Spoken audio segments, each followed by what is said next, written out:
Okay, hi everybody. Thank you for being with us today. This is another session of our virtual guest speakers as a part of March Towards Your Future, where we spend the whole month of March focusing on college and career options. We have a very special guest today. His name is Rob Krider. He is a man of many talents, as you will find out in our session today. He is a officer with the CHP, a race car driver, and an author. So we are going to spend some time getting to hear a little bit about all the amazing talents that he has today. Rob, thank you very much for joining us, and go ahead and take it away. Mr. Yates, thank you very much for that very kind introduction. Greatly appreciated. It's an honor to be on your class today and talk with the students.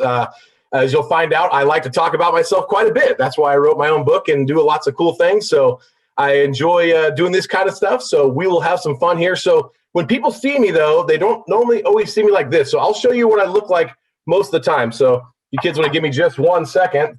You'll kind of see how most people view me in the world. It looks a lot like this. So this is kind of what I look like most of the time. I have a race car helmet on. You can't really see me. It says Krider on the side. A little bit harder to hear, but this is kind of what's called the livery of my helmet. So if anybody sees this helmet with the 2 yellow stripes and the hair on fire, that's going to be me going down the racetrack. So this is one view of me and part of my life as a race car driver.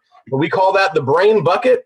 So the whole idea is that keeps you safe. So luckily, you know, it's called a crash helmet. I've never tested it to make sure that it works, which is a good thing. So your head is very important. So as a race car driver, I always wear my helmet. And so I will also recommend to you at your age group, if you're riding a bicycle or a skateboard, I also recommend the helmet because that brain bucket's very important. So you're here to learn from Mr. Yates. You need your brain to learn, and you need your brain to do the things you need to do. So please wear your helmet. I always do. So in regards to helmets, they're kind of interesting. So they're sort of like an egg, kind of looks like an egg as well. And the strength of this is fiberglass or carbon fiber, and it only works if it's in this shape. Just like an egg, once you crack it, it's no longer any good anymore. So racing helmets are certified, and once they're involved in some sort of incident, they're basically decertified and you can never use them again. So you'll never see a race car driver sort of toss this on the ground like a football helmet. We really take care of these because these take care of us. So just a little bit of information on racing helmets and brain buckets, and kind of treat the same thing of your skateboard helmet or your bicycle helmet. So let's move along. So career day. So when I was your age, I loved cars, and I loved reading about cars and car magazines. So I would read magazines like Hot Rod Magazine or Car and Driver, Road and Track. And then I thought that was kind of fun. So they're good stories. You know, I learned a lot about vocabulary and all the crazy things people did with cars. So I just kind of was always interested in that. And what kind of interesting thing is that I found a career where I could drive cars and also help people. So I'm a California Highway Patrol officer. I worked in Santa Barbara, where I drove a black and white car and went up and down the freeways. And if somebody had a flat tire, I helped fix their flat tire. If somebody was in a car accident, I would get my EMT bag out and I would work on them medically to make sure they I could save their life. If somebody was out there doing something super, super dangerous, I pulled them over and tried to make sure they didn't do that anymore. Because really what we were looking for is we call compliance. So writing tickets was never a thing that I was that interested in. All I really wanted to do was make sure that anybody who was driving down the road got to their destination. So if you had a family on the way to Disneyland, I wanted to make sure that everybody was in a car seat and they were, properly restrained. So if an incident happened, they would make it to Disneyland, because we all want to go to the happiest place on earth. Nobody wants to spend time in a hospital. That's not fun. So my job with the California Highway Patrol is to provide the highest level of safety, service, and security to the people of California. And that is what I've done for 23 years now. Very, very rewarding career. You get to wear the uniform and you have a lot of pride in the patch and what it means. That's Minerva, the Greek goddess of wisdom, right there on the patch. And so we try to be a very wise police and law enforcement agency to make sure that we are taking care of everybody. So a lot of the things we offer, and you folks here in this room will have the opportunity to be a part of it, is something called the Smart program. So that is a class we offer anybody between 15 and 21 years old for free. You go to a CHP office and we teach you about the dangers of distracted driving and the best way to drive, because the most exposure you'll find yourself in as a new driver in a couple of years here. And we want to make sure you get to do that safely. And so our Start Smart program is one that I would really recommend to you. And so please look into that, and we'll make sure that we get that information to Mr. Yates so we can always disseminate that to you folks. So, but reality is that even though I liked being a California Highway Patrol officer, I still really wanted to be a race car driver. I loved racing. So we're going to walk through this PowerPoint here and show a few things. This is my career as a California Highway Patrol officer. Over the years, I promoted up to different ranks. So you can see that picture there. I'm holding a gun up there. That's Mayor Dyer. He was then Police Chief Dyer for the city of Fresno. And so I was the team leader for the MAGIC, which is the Multi-Agency Gang Enforcement Consortium. And my job was to make our city here in Fresno the safest place I could. I always wanted to make our community safer. And so I was able to do that by getting as many guns off of the streets as possible. So we can all agree that nobody really needs a gun like that, just going to the store. So we did everything we could to really take care of violent crime and make sure that you could just ride your bike to the park or go to the store and feel very safe.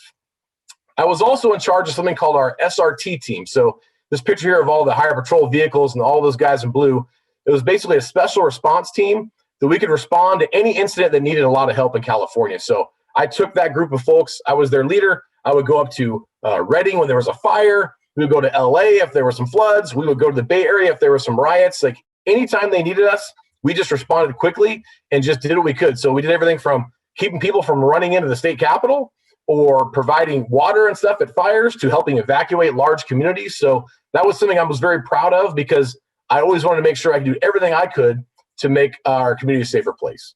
The bottom picture there you see is a 2002 Camaro, California Highway Patrol. So that was a car that had about 300 horsepower, and we used that for high-speed chases. And so I was able to work as an instructor at the California Highway Patrol Academy and drive that car as fast as I can. You see the skid marks there. We got to do kinds of donuts, things like that, in a legal and safe manner. So that's a lot of fun. But from my experience as a guy who liked cars and reading about cars, I was able to do some writing. So I wrote a column called Man Overboard for a newspaper called the Santa Maria Sun for about 18 years. Just kind of funny stories about me and my wife and my kids and wacky stuff happen around. And I realized, like, you know, I've got a pretty good story to tell. And so one day I wrote Cadet Blues. So that's this book right here. So I wrote a novel called Cadet Blues. It is about the California Highway Patrol Academy, because when you want to become a California Highway Patrol officer, you have to go to Sacramento and live there for 6 months, where you will endure all kinds of training, from push-ups and sit-ups to driving a car at 100 miles an hour to learning how to do CPR to learning the California Vehicle Code, which is a very thick book to learn. The laws of arrest, methods of arrest, a lot of physical training. It was extremely difficult. We learned how to do accident reconstruction and investigations, homicide investigations, just the gamut. So you live at the academy for 6 months and you wear the blue uniform. That's the whole point of the title, Cadet Blues. And you go through this rigorous training. And any day now, if you don't pass the tests, then you're out the door. So it's pretty grueling training. You have to make sure your brass is polished and shiny and your boots are shiny. You have to march like you're in the Army. And you learn a lot about discipline, because they realize that people need to be able to do the job without kind of losing their cool, right? We want police officers to be nice guys. I know there's a lot of opinions right now that maybe they're not nice guys, but the California Highway Patrol really recognizes it's different from most police departments, because we want to bring positivity and compassion to every incident. So at the academy, they kind of push us pretty hard to see if we'll break. And anybody who really isn't cut out for this job, we'll basically get rid of them and fire them. So it's a big deal to graduate from the California Highway Patrol Academy. And when you do, you're extremely proud to earn this badge. So the 7-point badge you get, really, this is owned by the state of California. The people of California, which is you own this badge. I just work for you as a servant, a public servant. And then if I can retire from the California Highway Patrol and I do everything right, then essentially the state of California and you folks will give this back to me in my retirement. So this is really on hold right now while I'm an employee of the CHP, and I take a lot of pride in that badge. So the racing part is probably more interesting, right? I mean, I know when I was your age, police officers weren't that interesting, and being a rider wasn't that interesting, but certainly racing cars would be more interesting. So we're going to talk about what that looks like. I'm going to try to unshare my screen here for a second and see if I can pop up a video for you guys. Let's see if I can find it and play it. Krider Racing. Give me 1 second, and we'll get this going for you. Hey, everybody, just as a reminder, if you have any questions as we go through today, just drop them in the chat and I'll make sure that we'll get Rob to answer whatever questions you may have. Yeah, if you want to ask me a question right now, jump in. I'm listening for sure. And then we will get this video about to go here. There we go. Let's see if we can share this. Can you guys see that video screen? Yep. Okay, here we go. Let's play this thing. Here we go. I don't hear any sound. You might, when you share your screen, there might be like a box to tick to share your audio also. You might have to unshare and then try it again.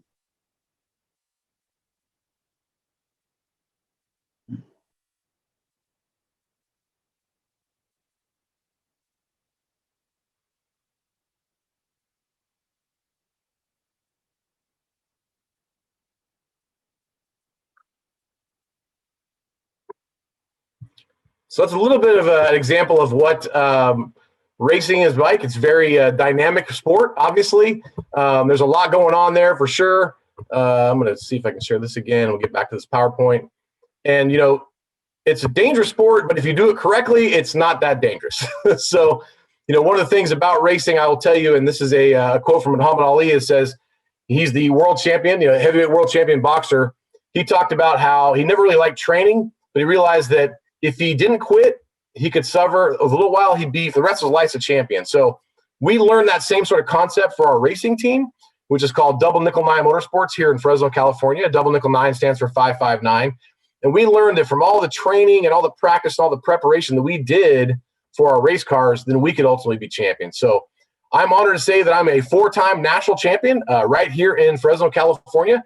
I went to Texas for the national championships at a track called the Circuit of the Americas. Won it there. I also went to a track called Mid-Ohio. So all over the United States, racing the best racers in the country, and had the opportunity to become a champion. And so I feel lucky for that.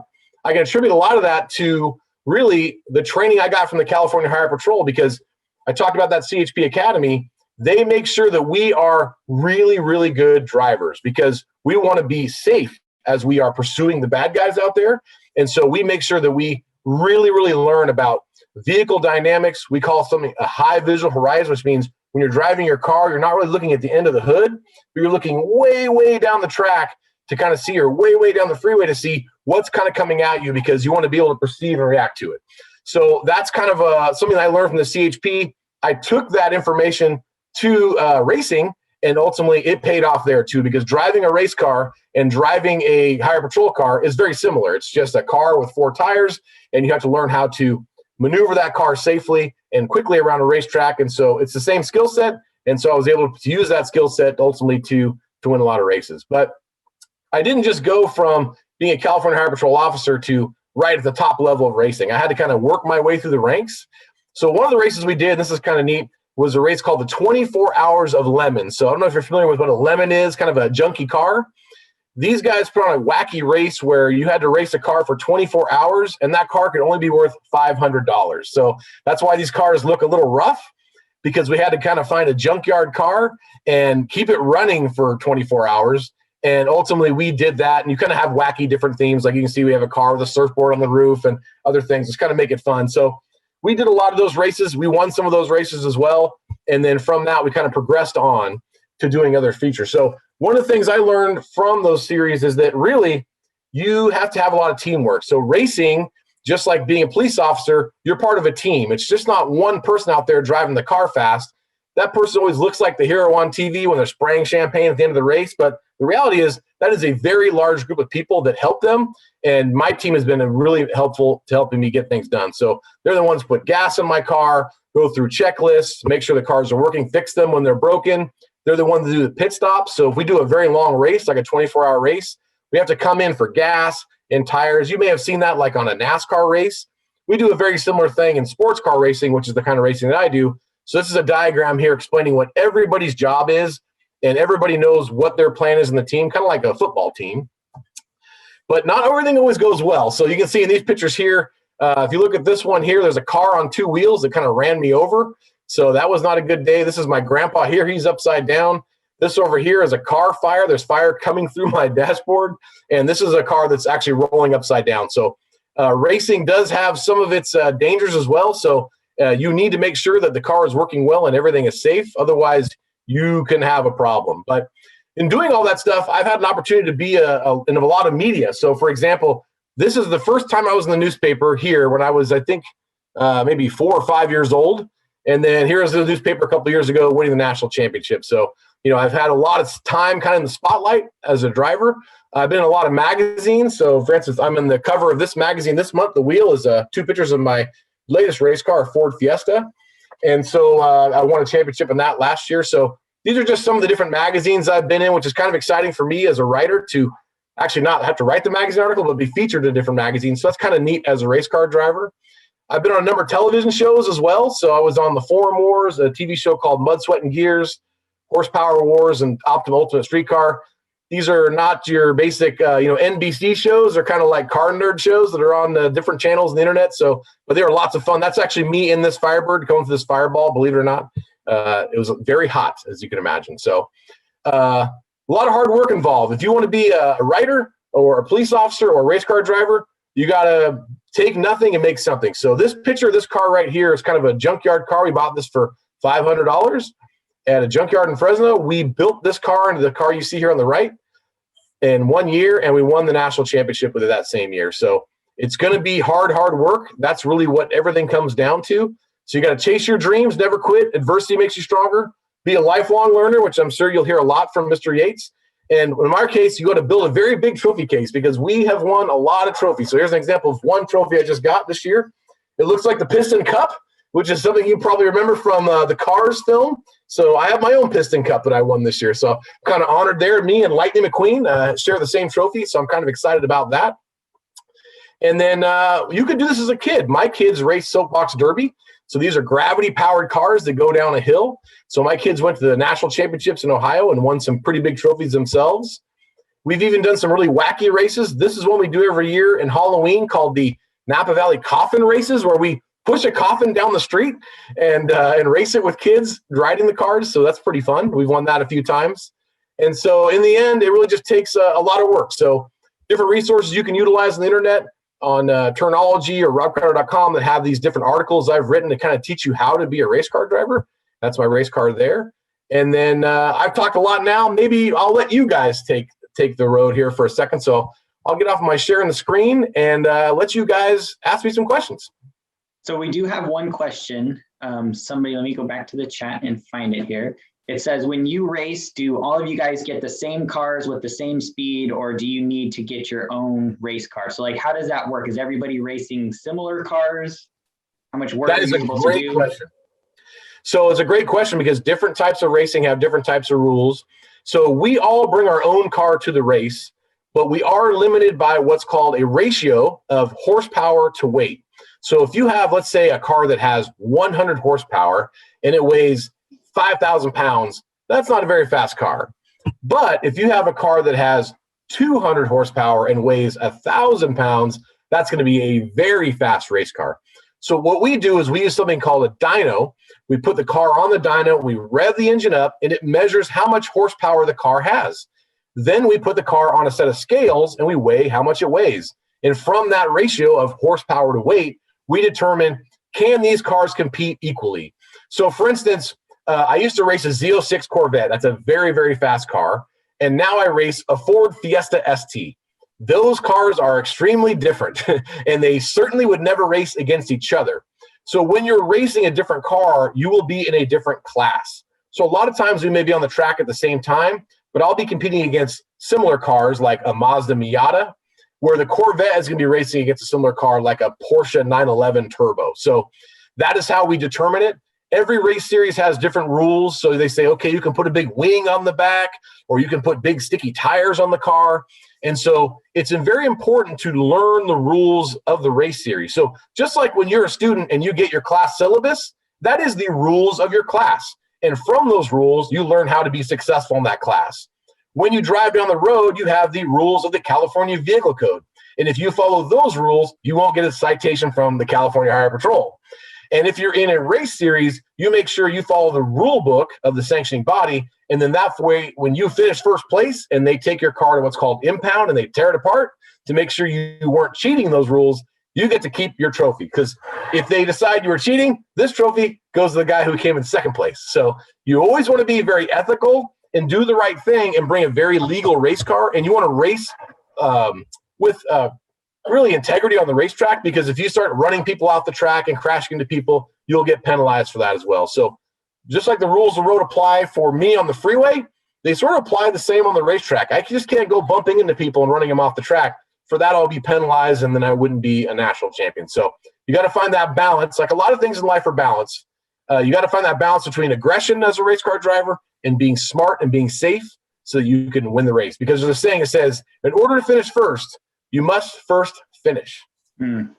That's a good one. What suggestions would you have for students who are interested in maybe pursuing a career as a writer or an author? Because I know you've had experience with that. What suggestions might you have for students who are thinking about pursuing that? Here's the great thing about being a writer. Everything you need to be a writer is sitting right in front of you, staring at it. It's just a computer. So I have sat down in front of a laptop and I've been published probably almost 1,000 times in 30 different magazines, books, different things, because I just typed away on my computer and then I submitted those stories to newspapers or magazines. You're going to be told no a lot, but that's just lessons in life. You're always told no more times you're told yes. Same thing has happened to me in my CHP career. As I promoted through the ranks, I was told no before I was told yes. But if you just persevere and never give up, just keep on going and keep on writing. So what I do to find out if I'm going to get published is I'll find a website that I like. So for instance, I liked a website called Jalopnik. It's a car website, has all kinds of wacky stories about wacky cars. And so I kind of saw what those stories were like, and I thought, I'm going to write a story that I think would be perfect for Jalopnik. Wrote that story, put some great pictures on it, and submit to the editors. And if it fits for them, you're making the editor's job easy. They're like, hey, I already have what I need to fill this blank space. So when you're a writer and you're trying to break into a newspaper or a blog or a magazine, make sure you provide them a product they can use quickly and put it on time, and you'll probably get published. I saw someone else throw a question up there, Mr. H. Could you read that for me? Yep. Have you ever been in a fast chase when you were a police officer? And if so, was it like racing on a track? So the answer is yes. I have been in some high-speed chases, and I will tell you that no one ever got away from me because I am a race car driver. So it was a disadvantage to the bad guys, unfortunately for them, that they were being chased by a national champion California Highway Patrol race car driver. So yes, I was actually on the job. I think my third day, I was in a high-speed chase on Highway 101 in Santa Barbara. So yes, it was very similar to racing. But I will tell you this, as a California Highway Patrol officer, I always balanced really the risk versus reward. How important is it to catch this bad guy versus putting someone else in danger? So when I drive on the racetrack, I drive what we call 10/10. I use all of the tires, all the car, really to use the maximum adhesion of a corner. As a California Highway Patrol officer, I would never go that hard because I'm always giving myself a little bit of safety in case you pop out on your bicycle and I got to move out of the way not to hit you. Or a family is not paying attention and they pull out, or a school bus. I always have to balance, why am I chasing this person? Are they a murderer or are they someone who just was speeding? And so if I can't make the justification that it's worth chasing them and hurting you, then I won't do it. So a lot of times we'll just discontinue a pursuit for safety reasons. If we have a license plate or a picture, we'll get that guy somewhere other time. One more racing question. Max said this sounds really fun. He's wondering if there is racing using motorcycles. There is. And the way to say about motorcycle racers is half the wheels as a car and half the brains. So very, very dangerous. But yes, motorcycle racing is just like the sports car racing that I do, except they run the motorcycles instead. Obviously, we never race at the same time because the motorcycles are very exposed. So, but if you like motorcycles, you can ride one for the California Highway Patrol as well. So, but yes, motorcycle racing, if you watch videos of those guys, wow, they're just incredible athletes, leaning those bikes on the corner, putting one knee down. I have an enormous amount of respect for them. Personally, will never do it. So one last question before we let you go. I think you are such an interesting study in kind of how to follow your passion, right? I think when we're talking with students or students are thinking about the future, we often talk in terms of like, what's the one career you're going to have?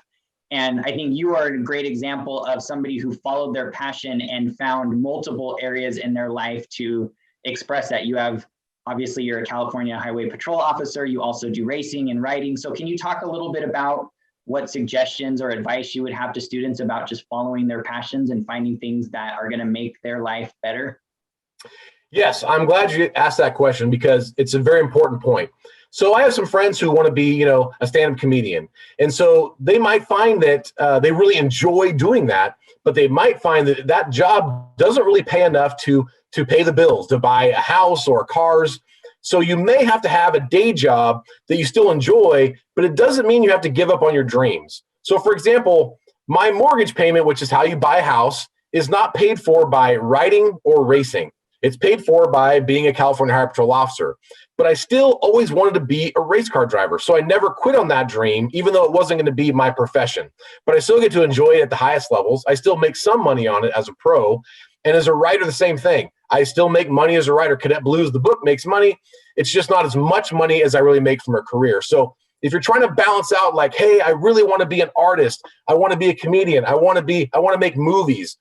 Just because you're not going to be Michael Bay or Pixar doesn't mean you shouldn't still make movies. It doesn't mean you still shouldn't pursue your dream.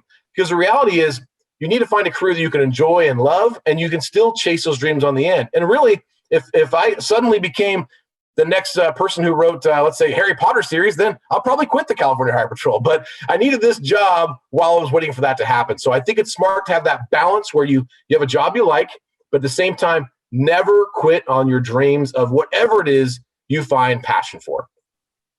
I think that is a great place to end our session today. Rob, we really appreciate having you here and sharing your experience. This has been awesome. You guys, let's give Rob a little round of applause. You can go down into your reactions and do that for him. Thank you very much for joining us today. Thank you very, very much. And if any of you are interested in any kind of law enforcement career, we have something called the Explorer program, where when you turn 15, you can come do ride-alongs with us and help us out at the office. We'll give you a blue uniform. It's super fun. So remember that, California Highway Patrol Explorer program when you're 15. Tell us again the other program that you had mentioned too. I want to make sure I get that information to students. Absolutely. It's called the CHP Start Smart program for new drivers. Awesome. All right. I will get that out to everybody. Thank you again, sir. Have a great rest of your day. Bye. Thank you, everybody. Take care. Have a great weekend. Bye. You too. Bye. Bye-bye.